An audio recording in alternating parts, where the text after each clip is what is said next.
Le Haut Conseil de stabilité financière a pris tout le monde à contre-pied fin 2020 en annonçant un assouplissement des conditions d'emprunt immobilier pour 2021. 3 évolutions sont à retenir. Tout d'abord, la référence du taux d'endettement maximum est relevée et passe de 33% à 35% du revenu net du foyer. De son côté, sous certaines conditions, la durée maximale de l'emprunt est allongée de 2 années et peut désormais atteindre 27 ans. Enfin, 20% des dossiers peuvent aujourd'hui déroger à ces critères contre 15% auparavant. Ces mesures sont prises alors même que les données de la Banque de France font état d'une production de crédit à l'habitat dynamique malgré un contexte économique catastrophique.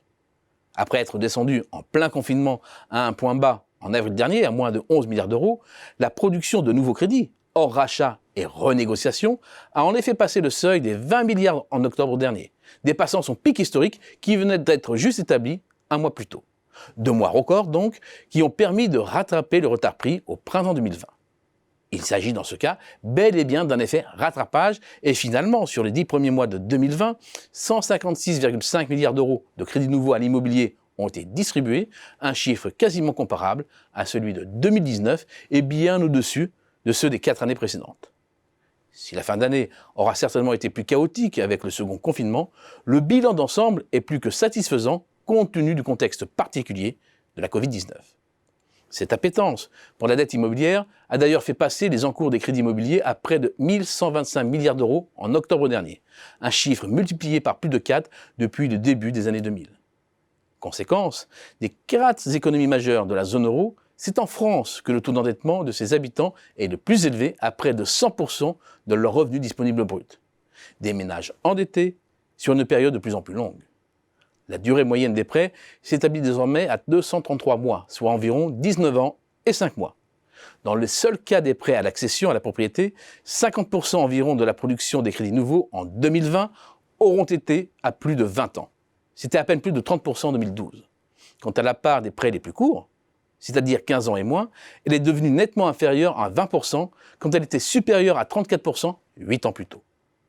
Production abondante de crédits, allongement de la durée des prêts, faiblesse des taux d'intérêt qui, en termes nominaux comme réels, sont tombés à des niveaux historiquement bas, proches voire inférieurs à 1%, le problème pour les ménages n'est visiblement pas du côté des conditions de financement, mais bien plus de celui des prix que la hausse des revenus ne permet plus d'absorber. Le calcul est simple. Entre 2000 et 2020, le revenu disponible brut par unité de consommation, qui intègre à la fois l'évolution du nombre de ménages et leur composition, s'est élevé de 44%. En face, les prix ont flambé de 119% dans le neuf et de 137% dans l'ancien, soit un rapport de 1 à 3 environ. Et ce n'est qu'une moyenne. Dans les grandes métropoles, le compteur s'affole. Plus 159% à Marseille, plus 272% à Paris, plus 322% à Lyon par exemple. Et 2020 s'est inscrit dans la droite ligne des exercices précédents, avec une hausse selon nos estimations d'un peu moins de 3% dans le neuf, correspondant au rythme moyen observé entre 2015 et 2019, et de près de 5% dans l'ancien. C'est nettement plus rapide que les 5 dernières années. Le nœud du problème pour les jeunes ménages ou les primo-accédants, ce ne sont pas les conditions d'accès au crédit, mais bien plus le prix du mètre carré dans les zones tendues, que ce soit dans le neuf ou dans l'ancien. Et l'assouplissement des conditions de prêt risque d'avoir des effets pervers. Améliorer la capacité d'emprunt va simplement permettre de mobiliser une dette de plus en plus importante pour rendre supportable la hausse des prix. Des prix qui risquent bien de se mettre à nouveau à galoper dans les zones les plus recherchées, compte tenu des milliards d'euros injectés par la BCE pour absorber le choc de la crise de la Covid-19, liquidité qui alimente notamment le marché de la pierre. Il faudra donc sans cesse assouplir les conditions de crédit. C'est une véritable course à l'échalote sans fin. En Suisse, au Royaume-Uni, il est possible de contracter des prêts sur 50 ans. Aux Pays-Bas, des hypothèques familiales où parents et enfants sont engagés solidairement au remboursement d'un prêt émergent. L'assouplissement des conditions d'emprunt est un mirage.